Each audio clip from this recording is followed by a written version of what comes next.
Hello students, welcome to all of you in bio classes. आजकल जो हम लोग पढ़ रहे हैं chapter that is the fundamental unit of life, और उसमें अभी तक हम लोगों ने प्लाज्मा मेम्ब्रेन पढ़ लिया है। प्लाज्मा मेम्ब्रेन में जो मेन उसकी एक्टिविटीज हम लोग पढ़ रहे थे that was active transport and passive transport. और हम लोगों ने बात किया था कि पैसिव ट्रांसपोर्ट दो टाइप के होते हैं, पहला ऑस्मोसिस और दूसरा डिफ्यूजन। तो आज हम लोग पहला वाला चैप्टर यानी कि ऑस्मोसिस, जिसको कि परासरण कहते हैं, इसको पढ़ने वाले हैं। ये ऑस्मोसिस केवल और केवल लिक्विड में होती है, और लिक्विड का मूवमेंट कैसे होता है ये जानने के लिए हम लोग इस प्रोसेस को आज डिटेल में जानेंगे। ठीक, तो फर्स्ट ऑफ ऑल इसकी जो है डेफिनेशन है, osmosis is a process in which the movement of solvent takes place from higher concentration of solvent towards lower concentration of solvent in presence of a semi permeable membrane। अब इस चीज को हम लोग समझेंगे, यानी कि ये मूवमेंट वहां पर होता है जहां पर कंसंट्रेशन का डिफरेंस हो, एक हायर हो दूसरा लोअर हो। और किस चीज का डिफरेंस हो? सॉल्वेंट का। ठीक, क्वांटिटी ऑफ सॉल्वेंट का। ठीक, सबसे पहले हम लोग जानेंगे सॉल्वेंट सॉल्यूट होते क्या हैं। तो सॉल्यूशन जान लीजिए। Solution is a mixture of solute and solvent. Lower classes में आपने पढ़ा है कि एक सॉल्यूशन में दो चीजें होती हैं, सॉल्यूट और सॉल्वेंट। सॉल्यूट यानी जो चीज घुलता है, और सॉल्वेंट यानी जिसमें कोई चीज घुलती है। फॉर एग्जाम्पल, अगर शुगर का सोल्यूशन है, वाटर और शुगर का, तो उसमें शुगर जो है जो डिजॉल्व होती है वो सॉल्यूट है, और जो वाटर है दैट इज सॉल्वेंट। ठीक, तो ये तो समझ में आ गया। अब मूवमेंट किधर होता है? Higher concentration of solvent towards lower concentration of solvent. ठीक, यानी कि कंसंट्रेशन का डिफरेंस होना चाहिए, ठीक, तभी मूवमेंट होगा। अब इसमें इस बेसिस पे हम लोग सोल्यूशन को तीन पार्ट में बांट सकते हैं। पहला चीज समझेंगे, सपोज कीजिए दो बीकर हमने लिया, ए और बी, दोनों में 25 ग्राम शुगर और 100 ml ऑफ वाटर डाल दिए, सॉल्यूशन बन गया। अब हम आपसे पूछे कि इनमें ज्यादा मीठा कौन सा होगा? दोनों में ही 25 ग्राम शुगर है, दोनों में ही 100 ml वाटर है, तो आप कहोगे दोनों ही बराबर मीठे होंगे, है कि नहीं?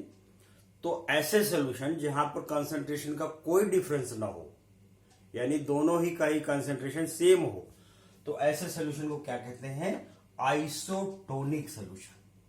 सच solutions where the quantity of solute and solvent are equal are known as isotonic solution, where iso means equal, tonic means यहां समझ लीजिए आप क्वांटिटी ऑफ सॉल्यूट।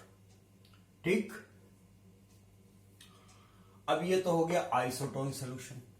यहां कोई डिफरेंस है नहीं हायर और लोअर का, तो जाहिर सी बात है यहां पर ऑस्मोसिस नहीं होगी, यहां ऑस्मोसिस नहीं होगी। ऑस्मोसिस के लिए हायर और लोअर जरूरी है। अब हम लोग दो बीकर अगेन ले लेंगे, दोनों में एक में 25 ग्राम शुगर डालेंगे, एक में 50 ग्राम शुगर डालेंगे, और वाटर दोनों में इक्वल रहेगा 100 ml।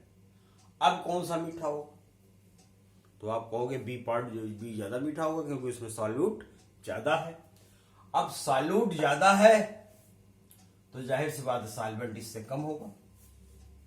फिर आप कहोगे सॉल्वेंट किससे कम है? दोनों में तो 100 ml है, लेकिन यहां पर 25 ml के कंपैरिजन में ये ज्यादा है, यहां 25 ग्राम के कंपैरिजन में ये 100 ml है, यहां 50 ग्राम के कंपैरिजन में ये 100 ml है।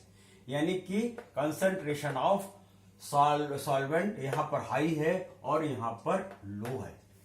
जिसमें हाई होगा कंसंट्रेशन ऑफ सॉल्वेंट, वो हाई कंसंट्रेशन ऑफ सॉल्वेंट होगा वो हाइपोटोनिक कहलाएगा, और जिसमें लो कंसंट्रेशन ऑफ सॉल्वेंट होगा वो हाइपरटोनिक कहलाएगा। तो ऐसे सॉल्यूशन जिसमें सॉल्यूट ज्यादा है, एक में सॉल्यूट कम है, एक में सॉल्यूट ज्यादा है, सॉल्यूट जिसमें कम है तो हाइपोटोनिक कहलाएगा। हाइपो मीन्स बिलो यानी लेस, और tonic means quantity of solute. ठीक, तो यहां सॉल्यूट कम है, इसलिए such solution where quantity of solute is below यानी less as compare to solvent is known as hypotonic solution. Hypotonic, यहां पर अगर सॉल्यूट बिलो है, लेस है, तो सॉल्वेंट क्या होगा, ज्यादा होगा, इसलिए हायर कंसेंट्रेशन ऑफ सॉल्वेंट यहां होगा। और दूसरी ओर यहां पर सॉल्यूट ज्यादा है तो इसको हाइपरटोनिक कहते हैं, क्योंकि ज्यादा को कहते हैं अबव। हाइपर मीन्स अबव और tonic means quantity of solute. तो यहां पर सॉल्यूट ज्यादा है इसलिए ये हाइपरटोनिक कहलाएगा। और अगर सॉल्यूट ज्यादा होगा तो सॉल्वेंट कम होगा, लोअर कंसेंट्रेशन ऑफ सॉल्वेंट हो जाएगा। ठीक, हाइपरटोनिक सॉल्यूशन में lower concentration of solvent. Such solutions where the quantity of solute is above यानी more as compare to solvent are known as hypertonic solution. ठीक, यानी पर यहां पर डिफरेंस आ गया, हायर और लोअर हो गया, ये हायर हो गया और ये लोअर हो गया। और ऑस्मोसिस किधर होती है, हायर से लोअर की ओर, यानी हाइपो से हाइपर की ओर मूवमेंट होगा।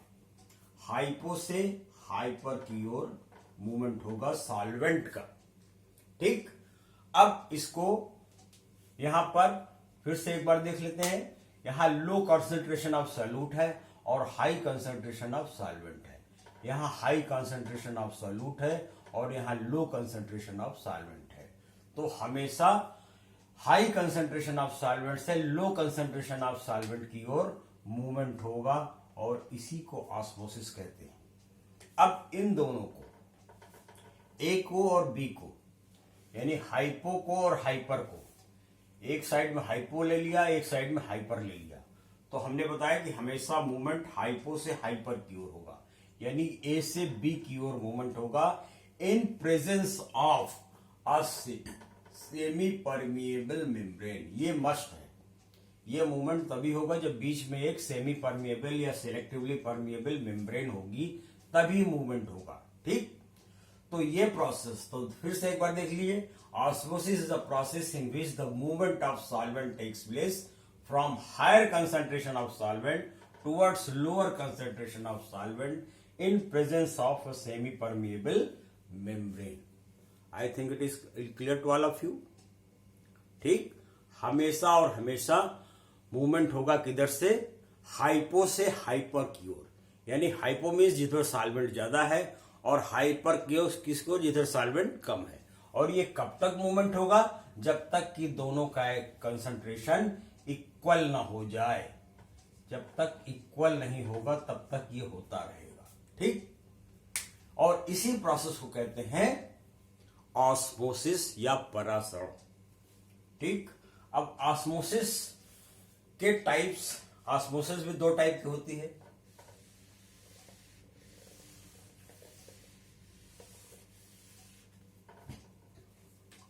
ऑस्मोसिस के टाइप्स आप देखिए,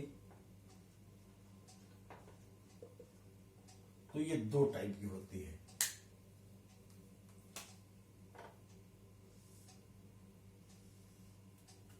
पहला एंडोस्मोसिस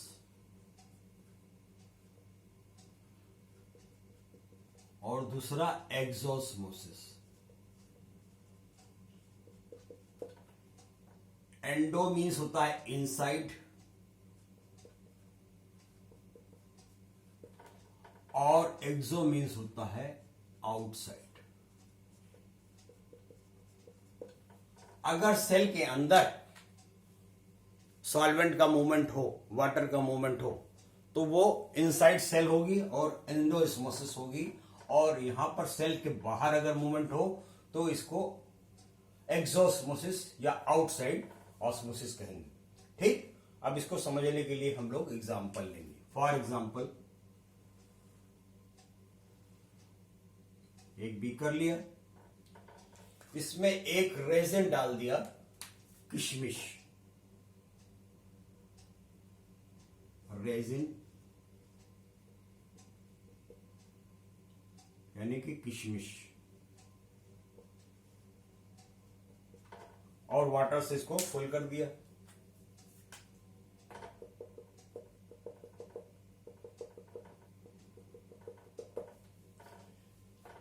अब आफ्टर सम टाइम आप देखेंगे कि ये रेजिन क्या हो गई, इसका साइज बढ़ जाएगा, बड़ा हो जाएगा, ये स्वेल हो जाएगी।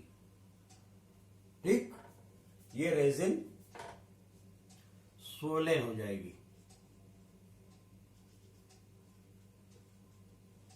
ठीक, अब ऐसा क्यों हुआ? ऐसा इसलिए हुआ कि ये एंडोस्मोसिस की वजह से बाहर का जो सोल्यूशन था वो हाइपरटोनिक था, हाइपोटोनिक था, क्योंकि इसमें वाटर ज्यादा है। अंदर का जो इसके लिक्विड था, किशमिश के अंदर का, रेजिन के अंदर का, वो हाइपरटोनिक था, यानी इसमें वाटर कम था और शुगर ज्यादा थी। तो होगा क्या, हाइपो से हाइपर की ओर हमेशा मूवमेंट होगा, और हाइपो से हाइपर की ओर ये सारा जो है वाटर इनसाइड हो जाएगा, एंडोस्मोसिस हो जाएगी, और ये अल्टीमेटली क्या हो जाएगी, रेजिन स्वेल हो जाएगी। ठीक, तो ये हो गया एंडोस्मोसिस का एग्जांपल, यानी इनसाइड द सेल, सेल के अंदर जो है वाटर का मूवमेंट हुआ, इसलिए ये एंडोस्मोसिस कहलाएगी। ठीक, अब इसका उलट देख लो।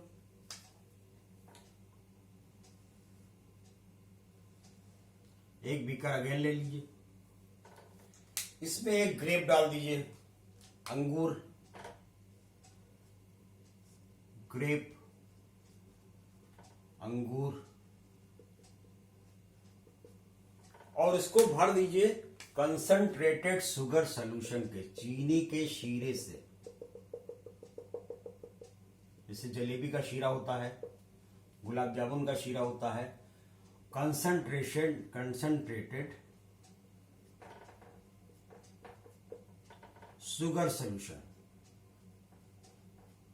गाढ़ा शुगर का घोल, गाढ़ा चीनी का शीरा। ठीक, चीनी का शीरा समझ लीजिए। अब इसमें आपने डाल दिया इसको, अब बाहर हो गया हाइपर, ये तो हो गया हाइपर, और अंदर का जो लिक्विड है वो हो गया इसके कंपैरिजन में हाइपो।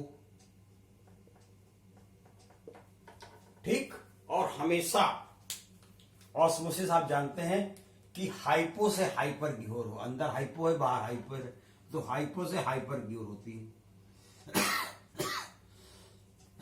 यानी अंगूर के अंदर का लिक्विड जो है वो बाहर आ जाएगा। अल्टीमेटली क्या होगा, ये ग्रेप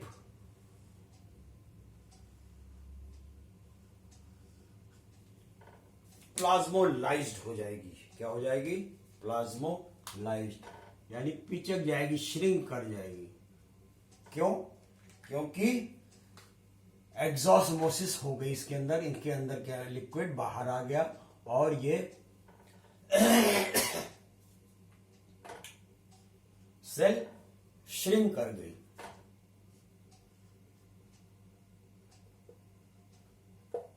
ऐसी सेल जो श्रिंक कर जाए, जिसके अंदर के बाहर निकल जाए, उसको कहते हैं प्लाज्मोलाइज्ड सेल, प्लाज्मोलाइज्ड सेल या फ्लैसिड सेल, फ्लैसिड सेल। इस तरह के लिक्विड जिसके अंदर जो स्वेलन हो जाए उसको टर्जिड सेल कहते हैं, टर्जिड, और इस प्रोसेस को टर्जिडिटी कहते हैं।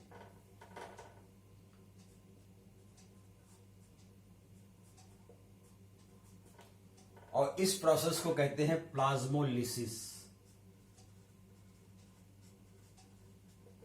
जिसके के अंदर सेल के सारे कंटेंट बाहर आ जाएं और सेल श्रिंक कर जाए, उसको कहते हैं प्लाज्मोलाइज्ड सेल, और इस प्रोसेस को प्लाज्मोलिसिस कहते हैं। ऐसी सेल जिसके अंदर बहुत ज्यादा वाटर का मूवमेंट हो जाए, बढ़ जाए, स्वोलन हो जाए, उसको टर्जिड सेल कहते हैं, प्रोसेस को टर्जिडिटी कहते हैं।